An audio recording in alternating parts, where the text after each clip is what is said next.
And great, thanks, Kate. So here's our agenda for today. So welcome to everybody and welcome to our presenters. Today we're hearing from Marisha Stavcevic and Lynn Barassa from the Alberta Health Services Health System Knowledge and Evaluation Team. And they're going to be sharing their results from the principal focused evaluation that they did for our Health Canada grant 2020 to 2023. And then we have some resources and FYIs to share with you. We have a couple of people speaking to the resources at the end, so we'll make sure we leave time for them. And just wanting to point out that our next meeting is actually a week earlier than our usual schedule. It will be on the 16th of May, 2023, 9:30 to 10:30.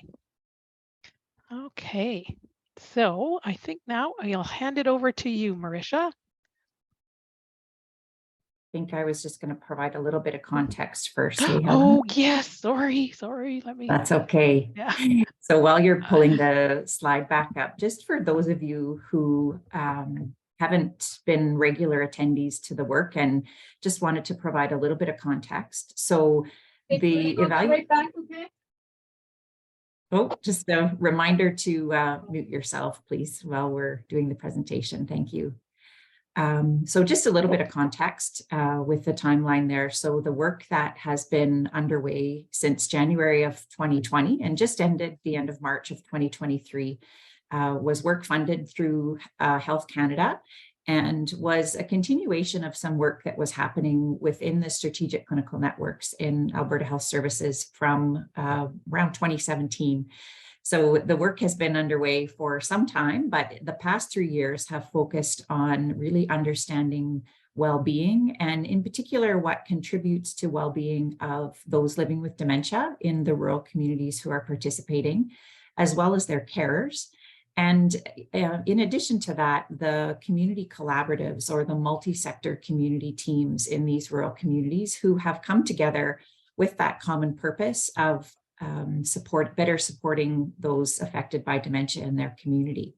So through the course of the last 3 years, we did some applied research activity to understand what those contributors to well-being were for those three groups. And one of the big areas then that informed was the development of a well-being guide, which is really a conversation tool and resource for measuring and monitoring the impact of those community teams' work that we've been able to support them in going through. One of the other key activities then throughout the last 3 years was the development of a competency framework, which really outlines the skills, knowledge, and behaviors that are required and can support that multi-sector work at that community level. Of course, threaded through that has been some evaluation, which you'll hear from Lynn and Marisha here shortly. And really then over the course of the past 3 years, we've done, I'll just get you to flip to the next slide, Helen.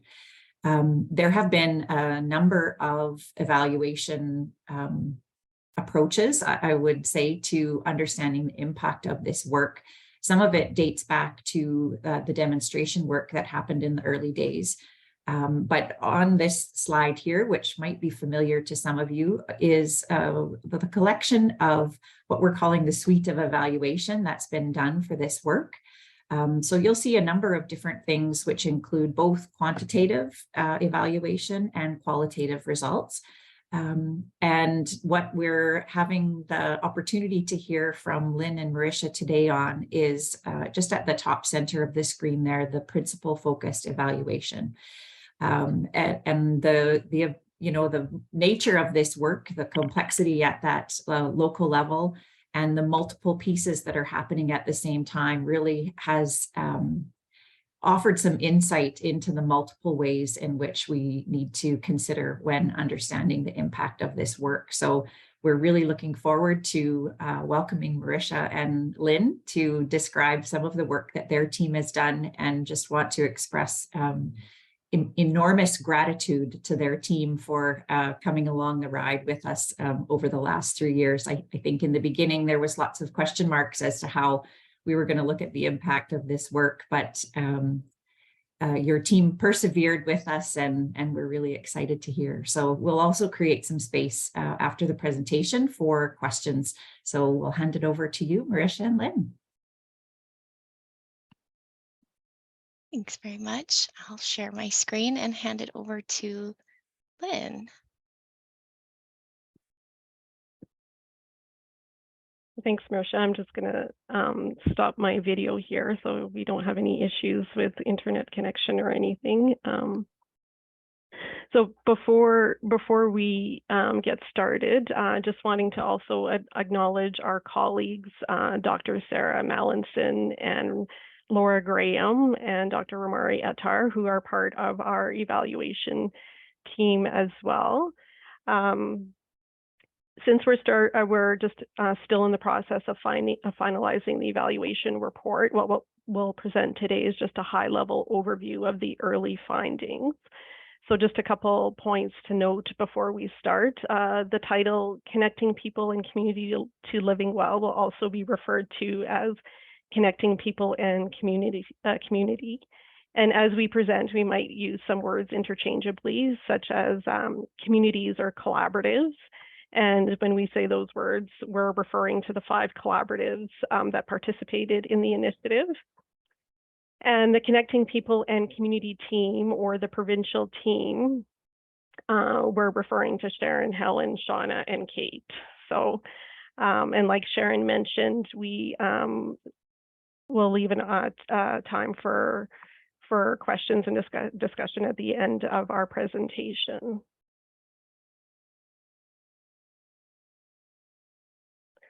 So in terms of our evaluation approach, there are a variety of evaluation approaches that can be used when conducting an evaluation. And like Sharon mentioned, we decided on a principle-focused evaluation, as well as looking at other aspects of the initiative, which we'll also talk about later. So principle-focused evaluation is used in complex settings where there's a lot of variability. So for Connecting People and Community, there were 5 completely different communities with access to varying resources, existing supports and challenges, and in various stages of establishing their collaboratives, yet they were all still trying to improve the well-being of people living with dementia, carers, and their collaboratives. So what this approach does is it identifies key principles that are meant to create change, achieve results, and guide how the initiative should be implemented. So for this initiative, it was intended to guide both the provincial team and the collaboratives. And an analogy to principle-focused evaluation would be having a recipe for baking a cake, and the principles being the ingredients. So the ingredients need to be included to bake the cake.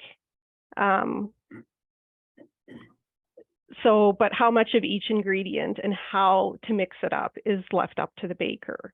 So for Connecting People and Community, the communities and provincial team should be aligning or adhering to the principles so that they can improve the well-being of people living with dementia, carers, and collaboratives, but how that is done can vary.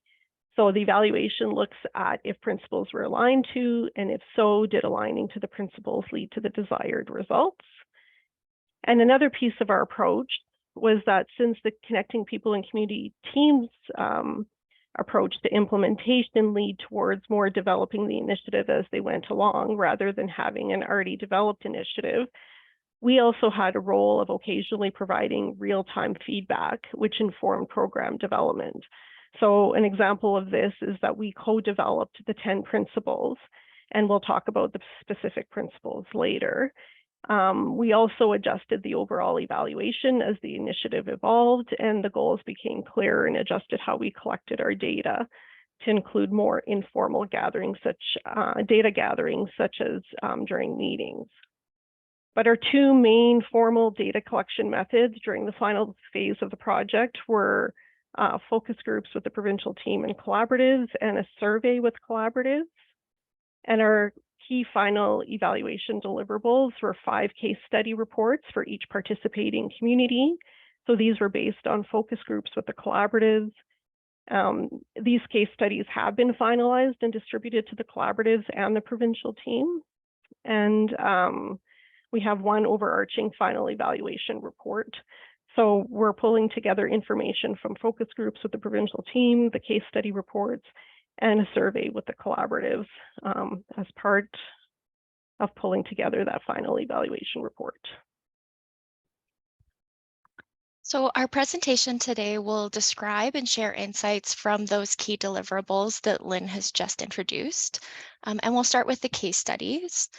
So as previously mentioned, 5 community collaboratives participated in this phase of the Connecting People and Community Initiative.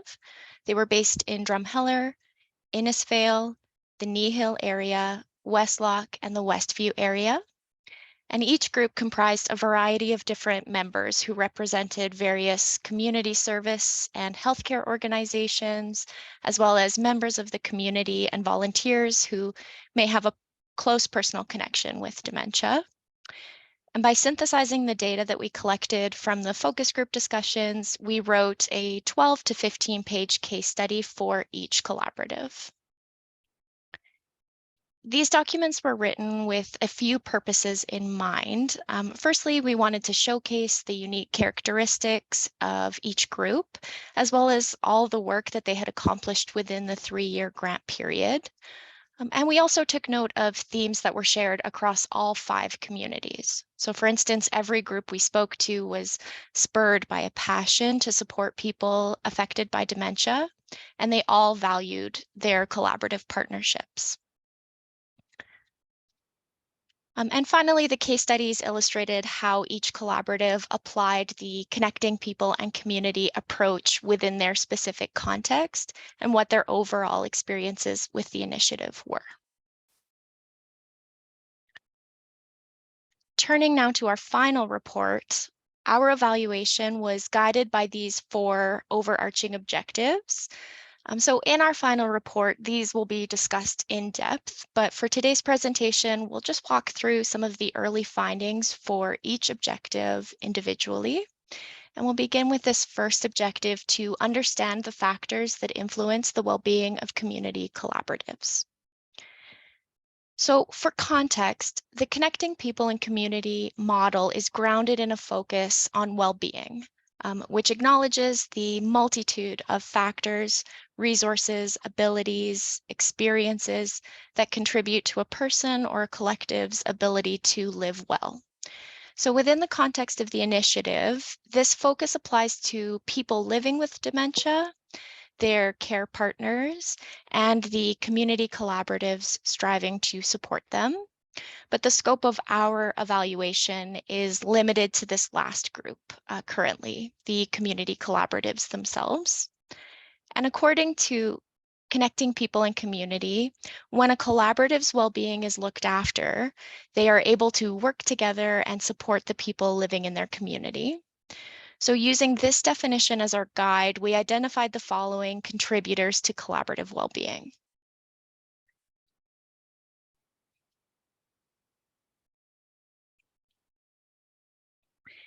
So firstly, every community collaborative viewed their partnerships as a strength.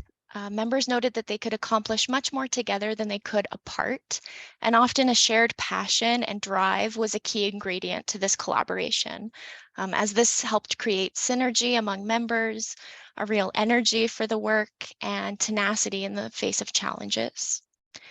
In many cases, support from local leaders and municipal representatives was influential, as these were channels where collaboratives could access resources, support, and they could bolster the visibility of their work. We also heard that community engagement and the generosity of local residents, businesses, and volunteers also facilitated collaboratives' ability to offer services. So for instance, in several communities, volunteers often had a hands-on role in running programs, delivering education, or donating materials for residents affected by dementia.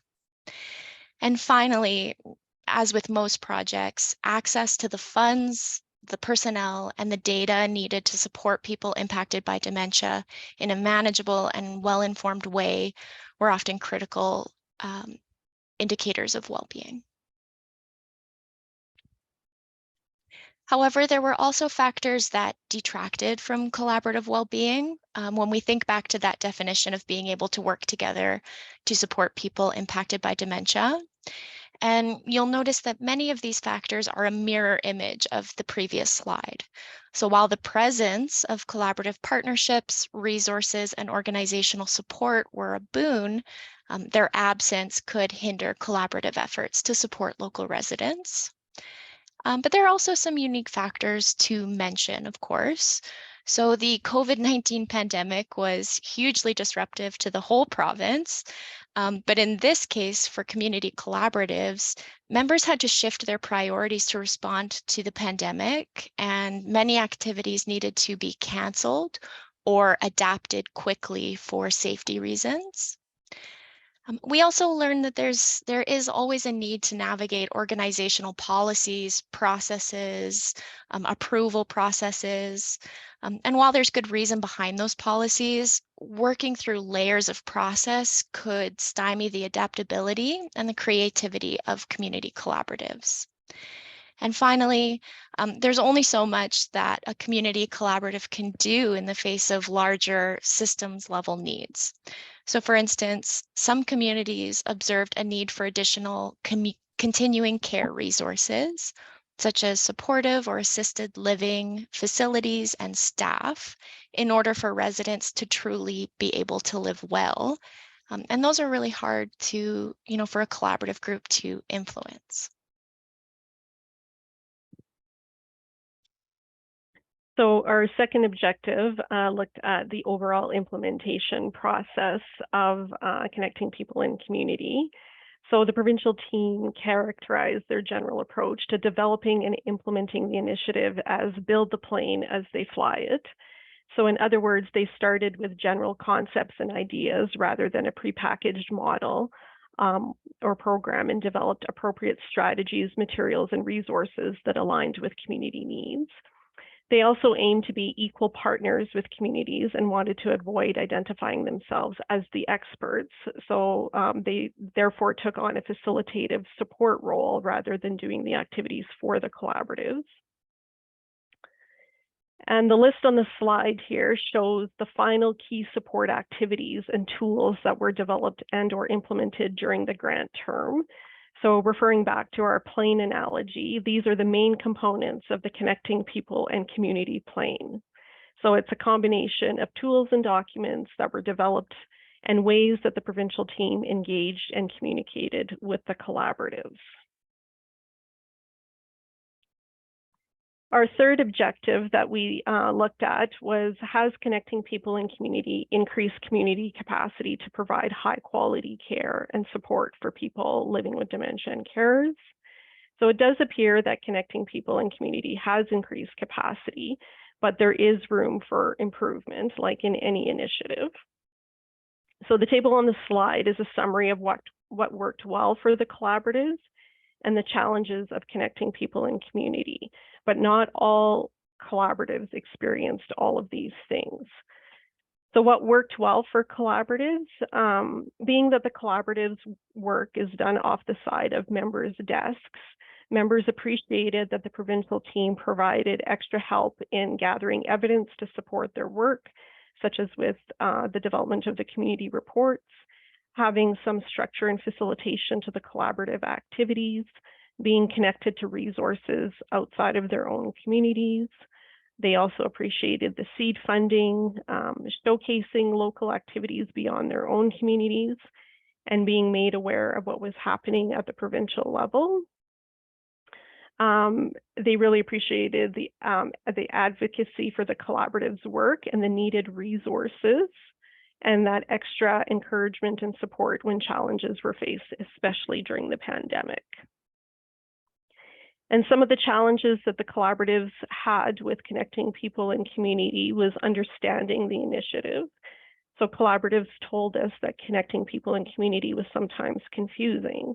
And if members struggle to understand the overall objectives, purpose of the model, components, or activities, and can't work out how connecting people and community fits into existing collaborative work, it can limit buy-in to the initiative.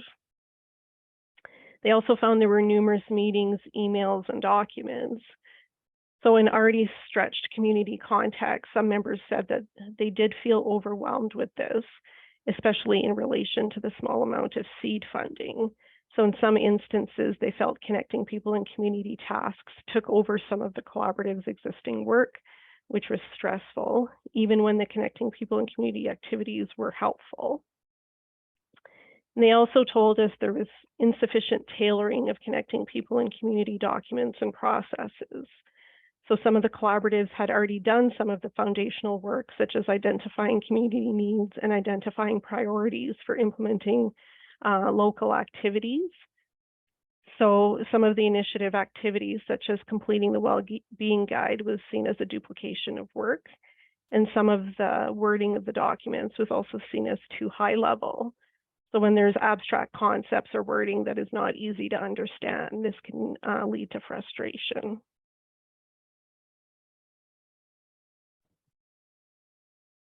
So in this third objective, this is where we return to our discussion of the principles focus of this evaluation. The Connecting People and Community initiative is underpinned by these 10 guiding principles. And they're seen as fundamental to the success of both the community collaboratives and the provincial team as they work to support people living with dementia and their care partners. So each principle has a unique definition, but all of the principles are interrelated. So they all are interconnected and draw on each other.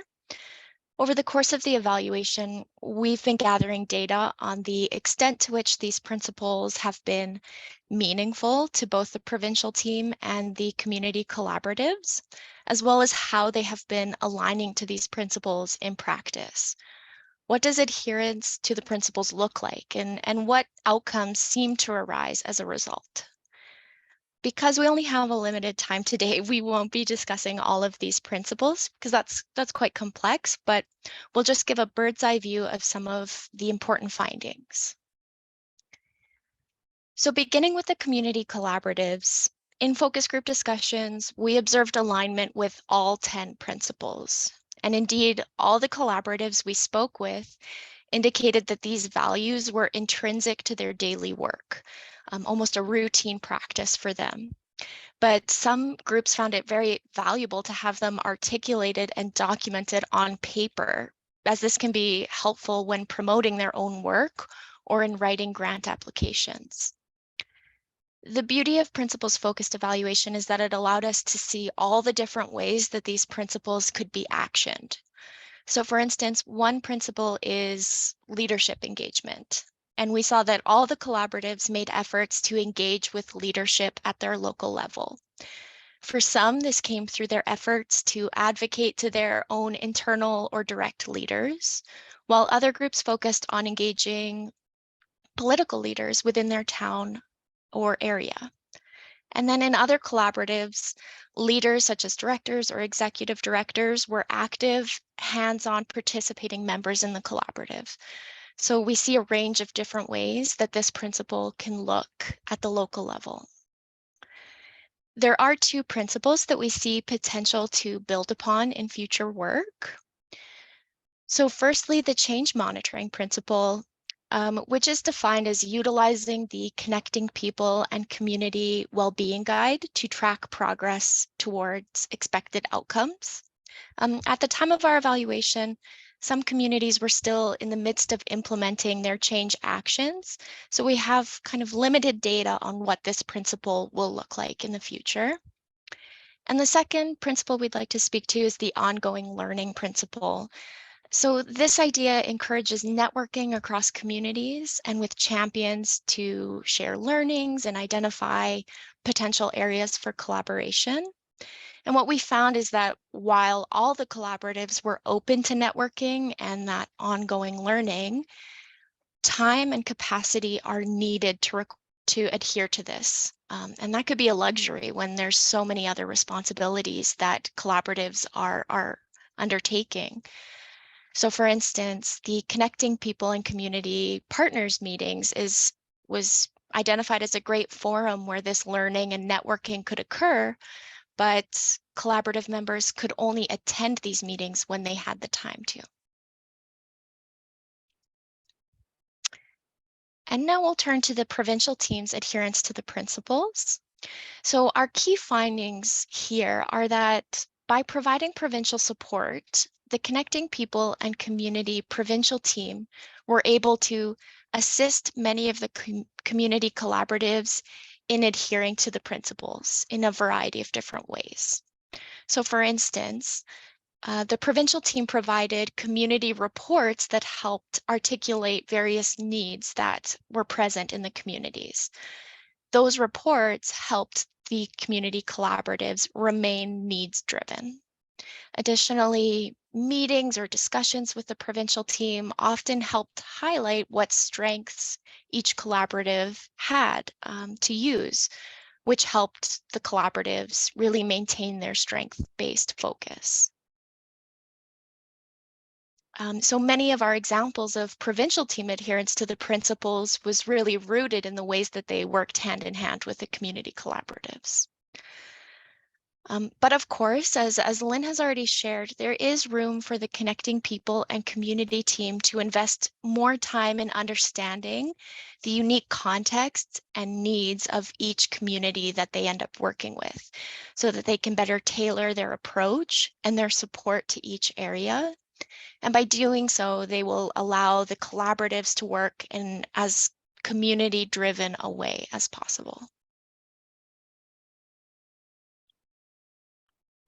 So we have identified some early lessons learned from all the data that we have collected. So the first lesson is that many factors do contribute to, or detract from collaboratives' well-being. So the factors can be both at the local and systems level, and some factors can be more easily influenced than others. So an example of a factor that Marisha already mentioned that would be more easily influenced is having a collaborative approach to improving well-being, while influencing organizational barriers would be much more difficult to influence. So the Connecting People and Community initiative has contributed to the collaborative's well-being in multiple ways, but there is room to optimize the initiative's processes to enhance this further and avoid adding to the collaborative's workload. And the second lesson is that provincial support appears to be important to the well-being of collaboratives, and it does appear to have increased capacity. So this seems to be the case since collaborative members do this work off the side of their desk, and having that extra support is helpful. So like I already mentioned, having the facilitation and structure to collaborative activities, helping with evidence gathering and being encouraged when facing challenges was valuable. And we also found there was a variety of support. Having a variety of support also seems to be important because of the different contexts and stages of collaboratives. And in terms of ways to improve the initiative, since we heard that connecting people and community was sometimes confusing, having clear communication about the initiative's purpose, the value it brings to the collaboratives, as well as the expected role and expectations of both the collaboratives and provincial team would be helpful in gaining that understanding. Better alignment and tailoring could be achieved by early engagement with collaboratives to understand existing processes and supports needed, and tailoring connecting people and community documents and processes to meet collaborative needs, and limiting documents, meetings, and emails to an as-needed basis. And for the third way of improving the initiative, in order to maximize understanding, one way of optimizing the connecting people and community documents would be to simplify the wording so that they are accessible to the intended users. So some of the collaboratives, told us that it includes volunteers, and these volunteers may not have the same familiarity with the terminology. So in terms of where we're at for the evaluation, Like we mentioned, we're finalizing the evaluation report, and it's being written, and we'll be sharing that with the provincial team for feedback, and the report will be finalized in May. And in terms of the evaluation learning, so over the past 3 years, our evaluation team has learned a lot as we worked alongside the provincial team. So in the coming months, we plan to reflect on and share the lessons we have learned from an evaluation practice perspective with the provincial team. And with the next phase of connecting people and community, we will also be we will be conducting the evaluation for that as well. So that ends our presentation, and we can open it up for questions.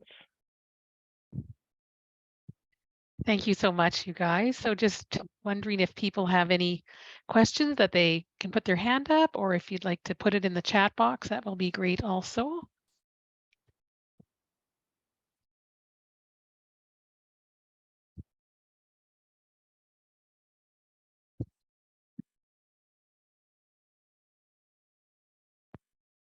Helen, I see there's a question in the chat from Chantel Barber. What types of provincial support were received to support the collaborative? Financial, was it via AHS or Government of Alberta? Thanks for that, Chantel. So the last 3 years were funded through Health Canada, and as part of our budget in our application, we requested seed funding with that. And so that was built into our budget there, and I think it was $6,000 per community that we were able to provide for them. So a small amount of funding to kind of get things going. But it was amazing to us about how much came out of that small investment within those communities.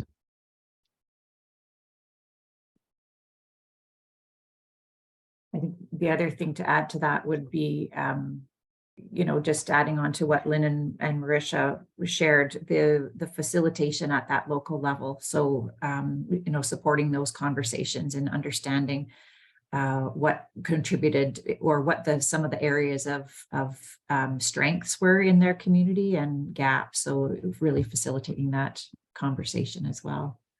And Richard, I see your hand up. Yeah, thanks. That was really, really helpful on a go-forward basis for identifying, what can be improved upon, tweaking, that continuous learning. So that was really great.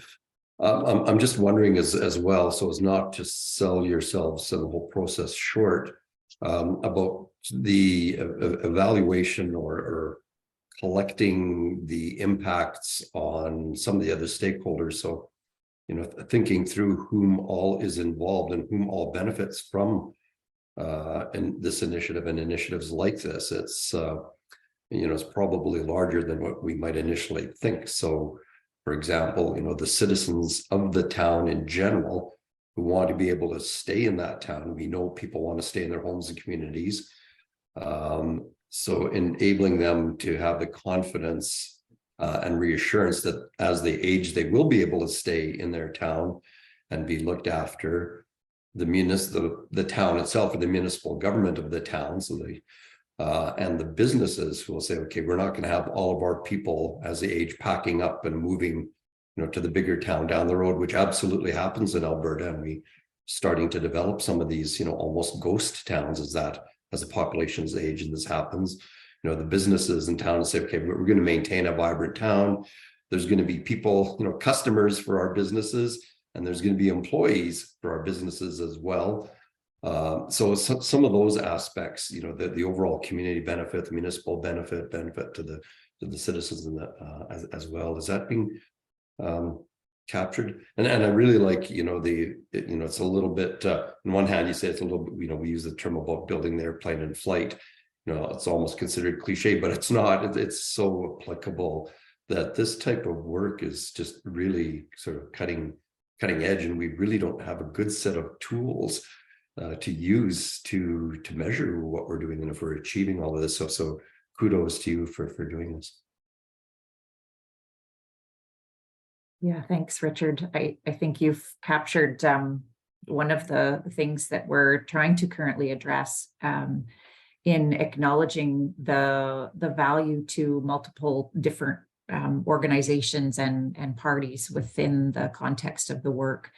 One of the things that is underway at this point is what's called a social return on investment.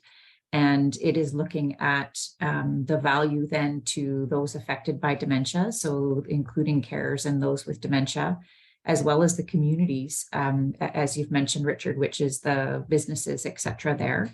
Also then to different government agencies, and that includes both health and social. So FCSS has proven to be an incredible partner in the communities and leader in that regard as well. So within that social sector, but as well then some of those health sector partners that are there. So understanding then what's the return on investment from that regard. I think one of the things that we hear over and over again from the community partners is how it can sometimes be challenging to describe to their own organization or program leaders why it's important for them to be involved in the work and how their involvement in that work can actually advance the goals of their own respective programs. So that is something that is underway. We expect that report within the next couple of weeks. So we will absolutely be sharing that with the communities that participated and as well those with the partners group who might be interested. It's a different way of looking at things other than that kind of financial return on investment that's often associated with healthcare system work. Thanks. We do have some questions in our chat box here. There's one here from Dennis asking, will the work include publishing? There are so many great aspects of this work that should be shared in peer-reviewed journals. Certainly we're looking at that for the project, but just wondering from the research team what the thoughts have been around that. Hi, this is Sarah. I'm certainly interested in publishing the results, and if we find an opportunity to do that once we've finished writing the report, then we'll work with Helen and Sharon to get started on that. It is interesting work and innovative application of this kind of principled approach to evaluation. So yes, under consideration, I'd say, Sharon and Helen, right? Yes, absolutely. Yep. Yeah. Great. We'll let your team get through this batch of writing, Sarah, before we yeah, that's right. Yeah. Please no more. Just for the moment, though, I really do want to publish, just, for what it's worth. Yeah. Yeah. Just some more coming in also. One is about, is there a summary of case study that is available for those who are interested to know more? And I think quite a bit of that information will be in the final evaluation report. Getting a nod from Marisha, great, and that will be on our website, but please reach out to Sharon or I directly if you'd like to get that emailed. And then from Mary, she was saying she really appreciated seeing how you brought in a principle-based evaluation approach. Can you speak a bit more about how you co-developed the principles? So I can start, and then the rest of the team can add. In the early days, we did spend a lot of time with the provincial team, really trying to understand what the initiative was about. And being that the collaboratives, there was so much variability, like we said, that's where it led us to decide on that approach. And it was just really having a lot of conversations with the provincial team to understand what they were wanting to do, how they were doing it, and yeah, just going from there. The principles are, it is an approach that was developed by Michael Quinn Patton. So just working through that process and trying to make sure that we have the correct principles to align to the work that is being done. I don't know if that captures it. Laura, I know you were at the beginning, involved at the beginning. Yeah, I mean, I think that mostly captures it. I want to give a lot of credit here to WellBeing because he was like our brave leader at that time in its sort of unknown quest, if you will. And there was a lot of talking for the whole group. We were doing, especially in the first section, we were doing regular meetings that we called journal reflection sessions, where we would just literally an hour every couple of weeks get together and just talk because that's how much there was to do. But I think once once we'd talked enough, basically 𝘮𝑚𝑎𝑟𝑒 kind of went on his own for a bit and created these principles, and then we all went through them, and then we brought them to the team, and lots of back and forth, but they were pretty on point at the start, because even though there was a lot of confusion, the ideas and concepts were really clear. It was just trying to figure out how we could organize them in a way that would be helpful. That was the real challenge. Yeah, and I think 𝘮𝑚𝑎𝑟𝑒 was an excellent source of solving that problem. I would just add in there that part of this from the very beginning and throughout was we know that there's a lot of work that doesn't get described or understood within kind of collaboration. And I think, you know, delving deep and working hard on those principles really started that process of what we call the making the invisible visible, bringing clarity, describing what is the work that's happening. So I think that was a key factor in helping with that throughout it. Yeah, and articulating the invisible was one of our main themes. I personally thought that when we talked to all of the teams, they didn't recognize any of the documents, but as soon as they processed the information, they were like, oh yeah, this is totally what we do. Mm-hmm. So I think that speaks well to that the model is working for the communities. Mm-hmm. At least that was my feeling. Yeah. And it's a key step in the establishment of the principles is that they have to be meaningful and relevant. And so the very fact that when you go to people and you say, does this make sense to you? And they go, absolutely, it captures our daily working practices. That's a key test of how good they are. And then, of course, with the principle-based approach, you're able to then look at whether people are adhering, which is what Lynn and Marisha has presented, and potential impacts. Mm-hmm. So it's a really useful strategy for a complex system with multiple partners who are at different stages and have different challenges. It's the ideal approach, really. Sarah, Marisha, did you want to add anything to that? No, I think that really speaks to the work. And I think from an evaluation perspective, a lot goes on behind the scenes to ensure that the principles are also evaluable. They need to be guiding and useful so that we can actually collect data in alignment with those principles too. So it's kind of balancing both, that the principles need to be guiding for the initiative itself, but also from an evaluation perspective, we need to be able to gather data to speak to them. And so there's a lot of work that goes on behind the scenes with those 10. Great, thank you. I love that point of it, because it's something that we're always striving towards. Hey, Sharon, around, okay, what's the outcome? How can we measure that? Yeah.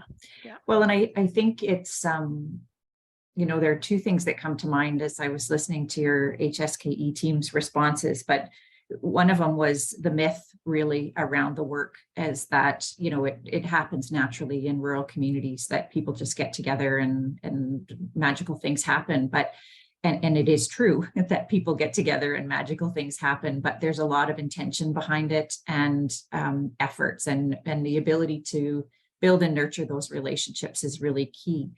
I think the other question that comes forward is, well, how? You know, I think we're so used to, and Lynn, I loved your analogy of the recipe. I think we're so used to receiving a recipe as to how this is done. But, you know, one of our, if any of you were able to attend the wrap up of the event, one of Cormac Russell's phrases that we use is, if you've seen one community, you've seen one community.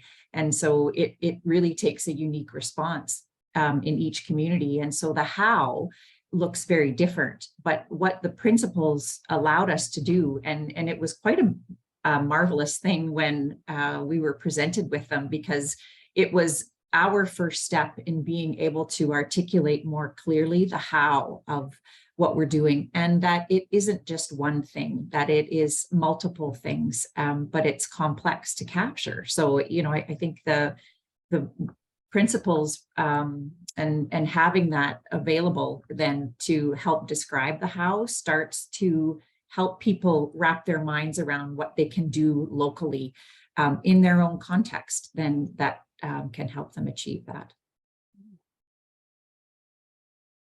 I think I'm maybe just going to end this part of our presentation with a message within the chat here from Linda 𝘮𝘬𝘗𝘁𝘮𝘭𝘵, just saying good presentation, and that it's critical to involve patient and citizen participation in all health studies. Capturing lived experiences broadens the scope of learning immensely and ultimately changes the health horizon. And I think, you know, so key in that comment, it is trying to infuse that all the way through the whole process for the professionals, but also the people with lived experience who are participating on those teams. So it's real time decision making that is happening with there. Just yes, empowering communities from Val there. Yes, that's right. So I'm just mindful of the time and that we have a couple of groups who are wanting to do some presentation. I just need to bring up my PowerPoint then again. So the first person we're going to hear from is Ellen Helgeson from the Innisfail team. Now let me just share my screen again here.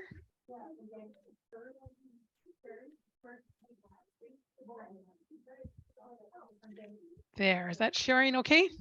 Yeah, looks great. Thanks, Helen. Okay. First, I want to say thank you to Helen and Sharon and Kate and Lynn and everybody for putting such a wonderful presentation together and all the work. I know it sure made a difference for us in Innisfail with regards to how much support you provided us and things like that. So to kind of build on that, one of the slides that you showed with regards to the presentation today was to do with when the pandemic hit. So of course, as we all know, there were some pros and cons to that. One of the pros that we created was a online free programming service called Let's Connect. And the great thing about this is we have carried this program on because we quickly realized that there were a lot of people living in Innisfail, in other rural communities, actually anywhere within Alberta and beyond, that will still lack the ability to maybe connect to their community or to stay active and involved. So this was a really great way for us to be able to support those individuals and really reach a much larger population to be able to support with regards to live programming. So one of the reasons I asked to speak today was if there is anyone on the line that is currently running programs or wanting to do some education and reach a bigger audience, Let's Connect would be happy to host you. I think it's really important that we include anyone living within Alberta and, as I said, beyond.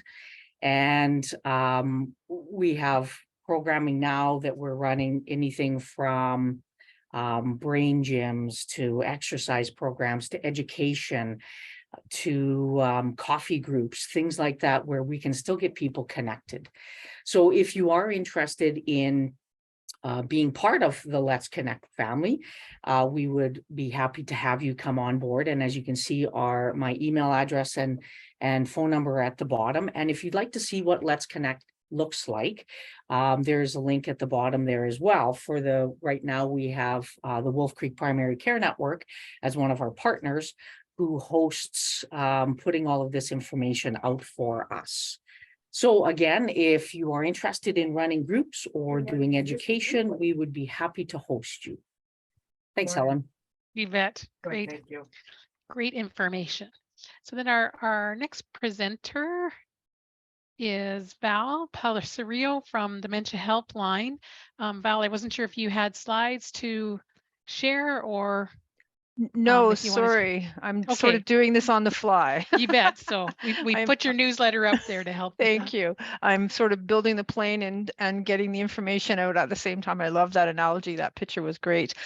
Just, you know, it's so interesting. I was thinking, I don't want to take up too much time, but it was a year ago this month that I joined this group and did a presentation. And I remember the feedback that I got in the group was accessibility to the dementia advice line. And, I really heard a community member sharing the concern around the barrier to not getting to the dementia team when needed for that in the moment kind of information. Anyways, long story short, here I am a year later sharing with all of you that I took that feedback to our leadership and we've changed our service model. So now when you contact 811, you can connect with a dementia advice nurse between 8 and 8 p.m. 7 days a week.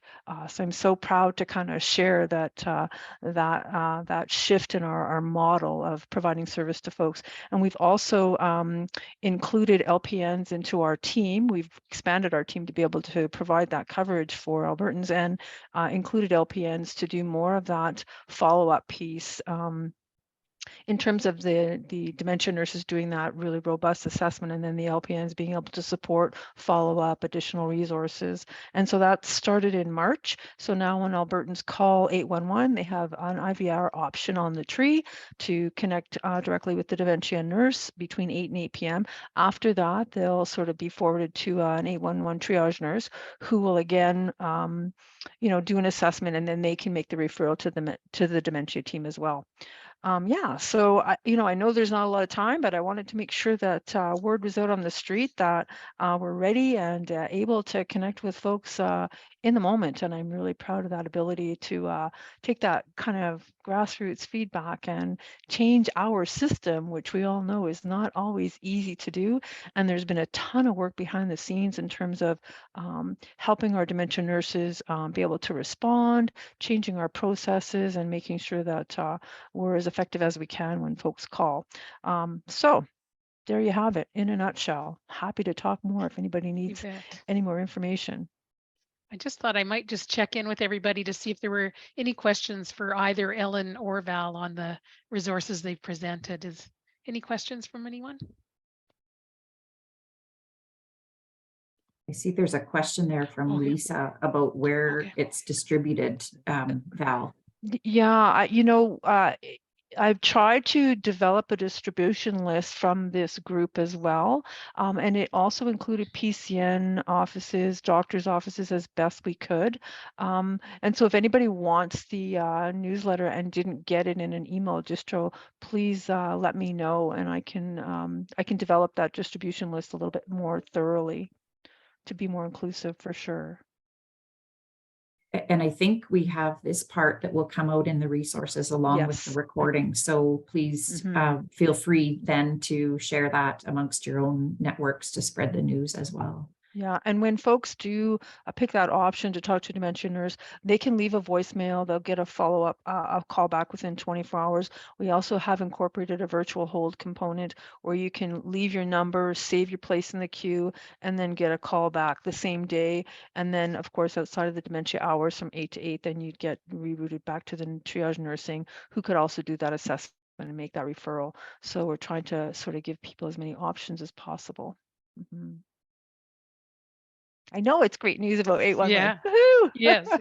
Yeah. Talk about change from a grassroots level when you think about it. Hey, it's really serendipitous. It's kind of cool. Nice. Any other questions there, Sharon? I'm not able to see the chat box.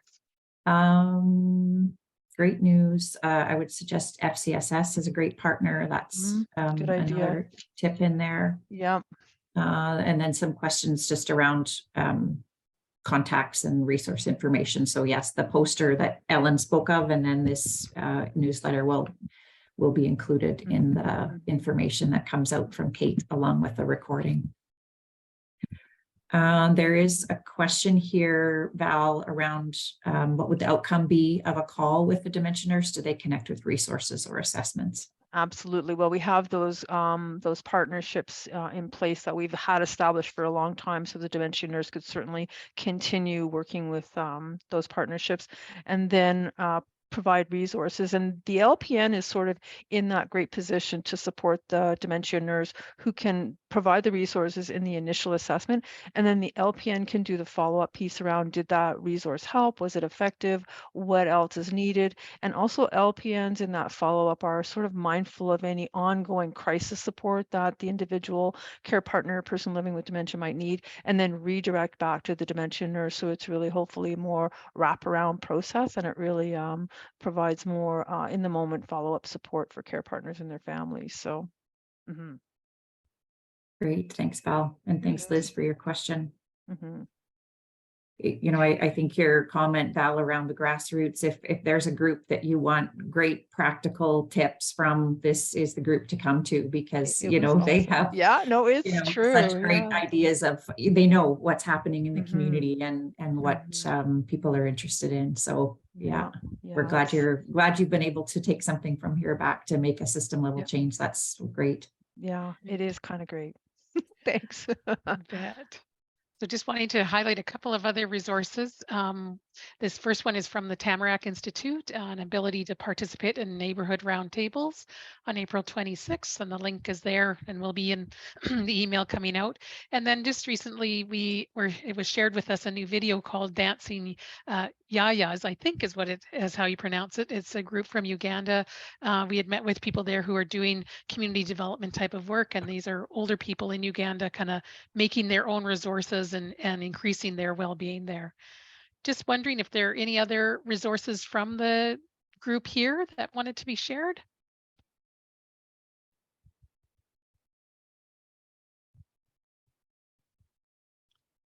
Okay, I will. And if you have something that comes forward that you think others would be interested in, just send it along to our team, Helen, Kate, or I, and we'll add it to the resource list for the next month's partners meeting. And then just wanting to promote our new website here. So the link is there, and this is what it now looks like. And it's all updated with information from the last 3 years. And then also our core group there. So just wanting to say thank you again to the HSKE research team for a really great presentation and a super working relationship with them also. And I think that is everything that we have for today. We'll send out the recording, and thanks everyone for attending. Bye-bye. Oh, this is awesome. See you on May 16th. Will be May our 16th. That's right. And we'll be having Ann Miller from Constellation Consulting speak of the social return on investment that we spoke of. So more information will come from Kate on that. But thanks everyone for joining, and always rich discussion.